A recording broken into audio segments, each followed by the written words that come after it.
Hello, this video is for you if you're looking for a perfect, quite easy summer project, something you can either add to an existing sewing pattern or your blocks.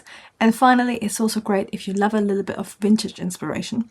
But the styles I'm showing you today, while they're vintage, they can easily be updated to lots of different tastes and style, but they're really nice ways of adapting your trousers and shorts. Now we're going to analyze these styles, and I'm also going to show you on little mini blocks how you can easily amend your patterns. These are just quick tips on how to do it. Of course, as always, if you really want to learn the why, how and what of making the clothes you'll want to wear every day, then do have a look in the description. I put a link for you on how I teach you to do exactly that. Let's have a look at these lovely trousers. Let's start with this pair of lovely, relaxed, pleated linen, I would say, trousers. And I'm actually not sure if this is real vintage. This could be like nearly clamacardle, but it could also be an 80s or 90s editorial Vogue shoot, because sometimes they look like that. So this is just of Pinterest. I will do a reverse image search at some point to find out, but they're pretty either way. But what they also remind me of is, of course, the trend which is still going on everywhere, which is barrel trousers. So what these basically have is the silhouette is high-waisted, and then we've got volume like this, and then it sort of tapers down like this again.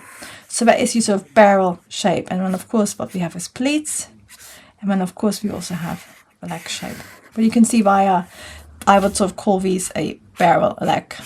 And that's 3 pleats, I think. They are facing the center front, which of course is a personal choice how you want your pleats. And then it's sort of quite a relaxed fit, very high-waisted. And then it actually becomes, towards the cuff, more narrow. So it gives you a sort of nice silhouette, where it's really relaxed around here, but it's not wide-legged further down. To draft them, you can have a look at the Design&Draft barrel trousers on my pattern cutting school. You can also have a look at the pleated trousers and different trouser shapes. But you can use any existing trouser pattern you have. What's really important whenever you're adding like 3D details like that, you have to think about the overall fit first. So this, I would use a relaxed fit pair of trousers. So you don't want a skin tight, a slim fit or skinny fit pair of trousers. You want something which is a straight legged, ideally. So it's sort of without the pleats, it wouldn't be like completely tight. It will have some room. And then what you do is you add a series of slash lines. There you want the pleats. Of course, I always think with pleats on trousers, I like to arrange them on the trowel, because in this area it's got our tummy. So if you move it slightly too far to the center front, it's going to interfere with our curves. You know, if it's all too far to the side, it's going to make you look really sort of wide and also quite flat. So it's trying on yourself, depending on your own personal figure, exactly to find the right position where they sit. But you can do the slash lines roughly equally where you want them. So I've added 3 slash lines where the pleats need to be, and then I would probably extend 1 to the hem, and the other 2 I would only extend to the knee. And then what you can do on your trouser pattern is you open it up like that, so you have sort of a little bit of extra volume all throughout it, and then the other 2 are only down to the knee. And I've done a slash line across there as well, because that allows me to open it up. And that's a very rough example I'm showing you, but you can see how by moving up the knee there a little bit, it allows us to get this sort of volume exactly where we need it. So your trousers pretty look up, they end up looking something like this. And of course, if it was a really tight pair of trousers, it'd be more like a jodhpur style, but you have, or you know, horse riding trousers, where you have really tight fit here and you have loose bagginess up there. So you really need to choose a straight pair of trousers to begin with to get this exact look. And then of course, if you could do as well, if you say, oh, actually I want a little bit wider cuff, you could add it like this as well. So it's a really good fun way of adapting an existing straight-legged pair of trousers. Let's have a look at a pair of shorts, and shorts everywhere at the moment. Well, it's hot, but also it's a sort of, I do come in and out of fashion, but at the moment I'm spotting loads.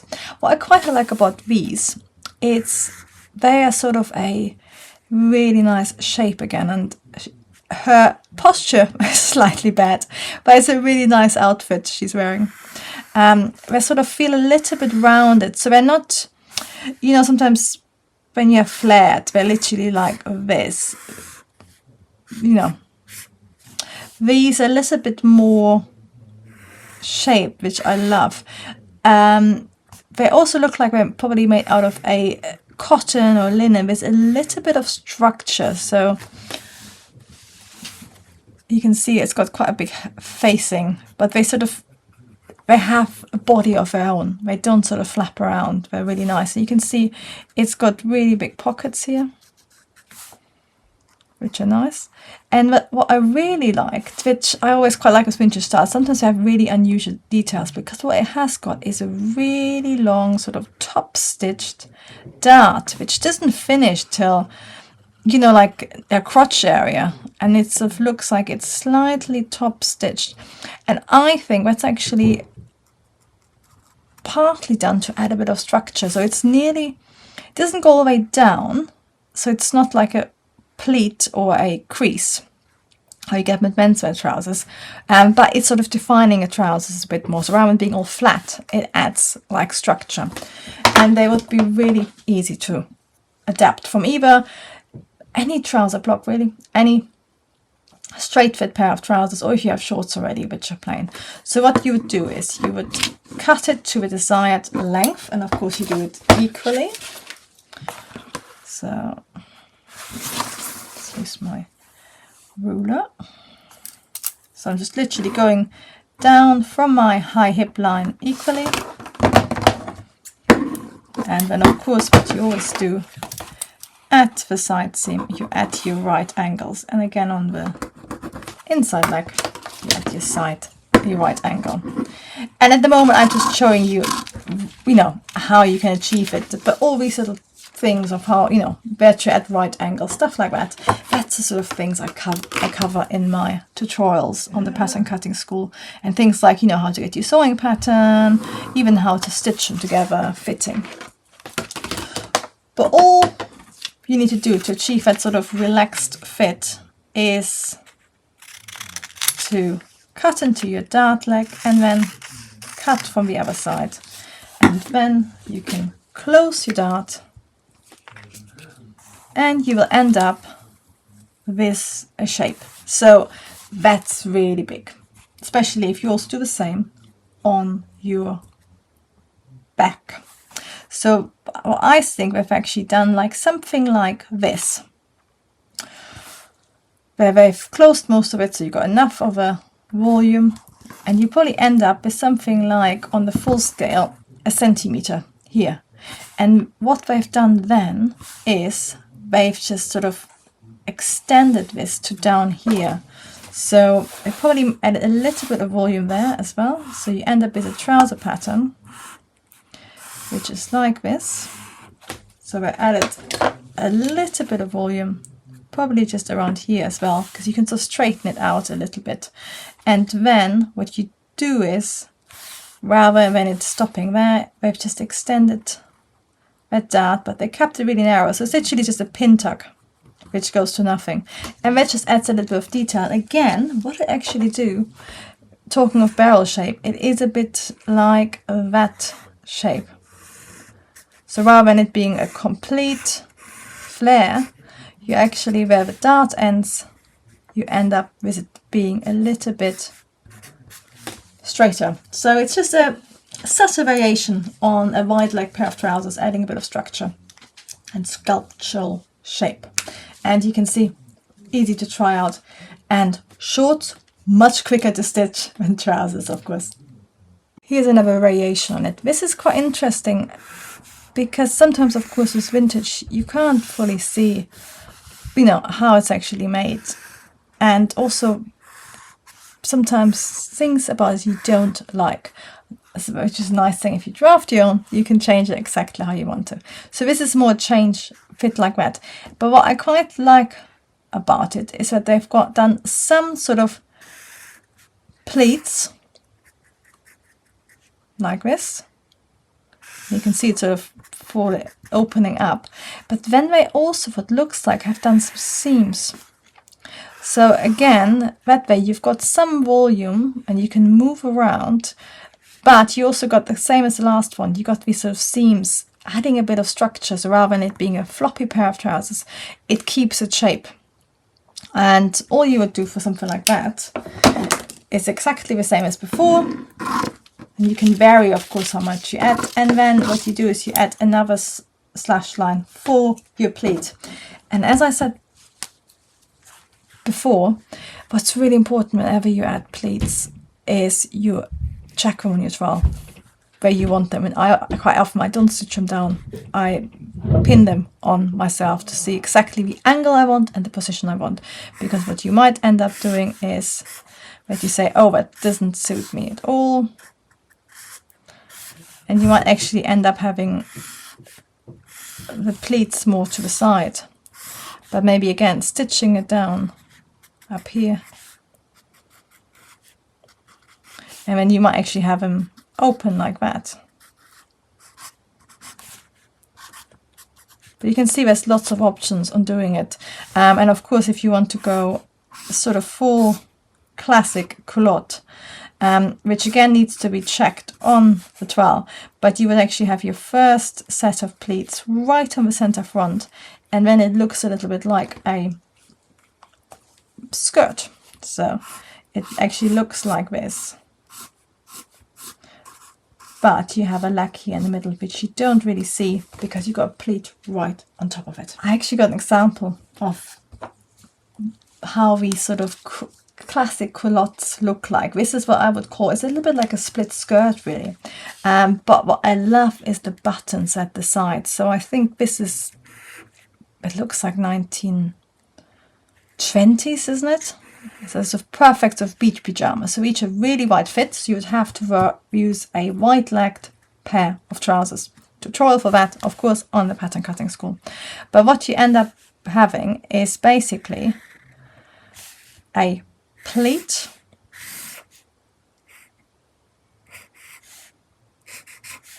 like this, but then underneath it, and you have your pair of trousers. So when you're standing straight, it will look just like a long skirt with a pleat in the middle. But then what they've done is a really nice pocket, which looks like that roughly. I can't actually see it properly. So really nice flap pocket, which also forms your closure, which is one of my favorite closures. And you can either do it as a zip on one side hidden, or you can do a proper sailor closure for that. And I've got tutorials for both of them because I think they're fab. And they're also a bit of a mind boggle when you first do them, but I sort of show you the whole sort of 3D-ness of how it works. And I've also got some examples on how it looks on real clothes. Again, on the pattern cutting school. But then what I love is that they've done a really wide leg, and rather than having more pleats instead, you've got basically a complete button up side seam. So it's a little bit like these 1990s, I think it was Fila, and I'm sure Adidas did as well, and Nike, you know, the sports trousers which used to unbutton, but these are definitely a lot more stylish. And what's really nice about it is that you have really sort of wide hem, so that would make it quite a structured look like that. So they stand up really nicely, but it's sort of, I quite like it being unbuttoned to here like she is, so you can sort of see the leg a little bit, so it's not a completely overwhelming pair of trousers. I think in a light linen or light cotton it would be really nice, but it needs to be something which isn't too soft. It's a little bit of structure, I think. And what you would start off with is a straight legged pair of trousers, and then of course you would literally add a cut line on your center front going down, and that opens up, and that's where you open in all your pleats. And then you can use your pocket shaping, because that's roughly where your dart is, and you can pivot some of your dart into a leg, and the rest can also be incorporated into the pockets. So it's really, if you have already a straight pair of trousers, you know, or sort of a palazzo pants, this would be a really nice style to try out. And you know, if you had an elasticated back for that, because you don't ever repeat that pleat on the back, because it doesn't really work on the bum as such. So quite often the back of his trousers, for something like that, you could literally just have a wide leg pair of trousers with elasticated back. Or if you prefer your back not to be elasticated, you probably just have like wide leg pair of trousers like that, with a little bit of dart shaping still. Let's finish off with a really easy addition to any pair of shorts. So if you already have a pair of shorts, or you made any of the ones I just showed you, so any pair of shorts, then a really good addition is to play around with the pocket. This is a Marni, I think maybe 90s. But of course, if you have a simple style like that, you can easily add a pocket. What's nice about this one is added on top. So you could, even if you have a pair of trousers or shorts you sort of, you know, a bit bored with, or they're sort of missing something, you could literally add on a patch pocket like this. And so you could stay completely flat like that. But what they have done is they've made it a little bit 3D, which is really fun. So what you actually have is a little pleat up here, and that actually then becomes 3D. So the whole pocket actually looks like this. Well, let's see how good my 3D drawing is. The real pocket is like that, but then I think actually on here it might go to nothing, so triangle, and then here that's pleated in, so you don't have like a 3D pocket coming out at the base, it's pleated in. And then maybe actually the same on the side seam again, that might be pleated in as well. And I think it might be called a poacher pocket in the UK, because you can get lots of stuff in. But that's be a really nice 3D pocket, and it also adds sort of a pleat effect, which I quite like, but it's only in the pocket, so your fit around here stays the same. But you can have, you know, that's just one of them. You can have like lots of fun adding different styles on, and even just you know, changing how you put them on. You know,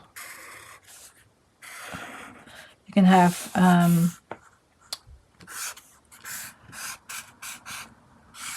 oh, that's a bad drawing. Sorry.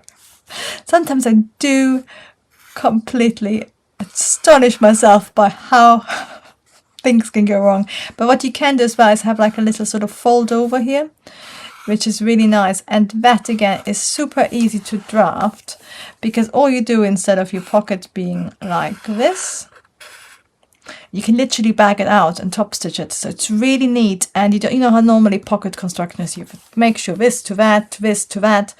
All these pockets, you can literally just top stitch them on like that.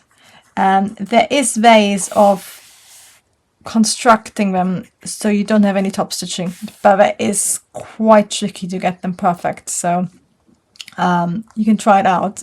You literally just have to sort of bag them out from the inside on the trouser.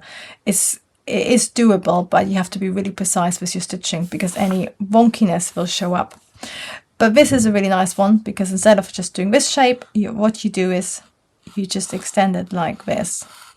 So you literally have more or less a rectangle, facing and outer together, bag it all out, and then this just folds down and you just top stitch it on like this.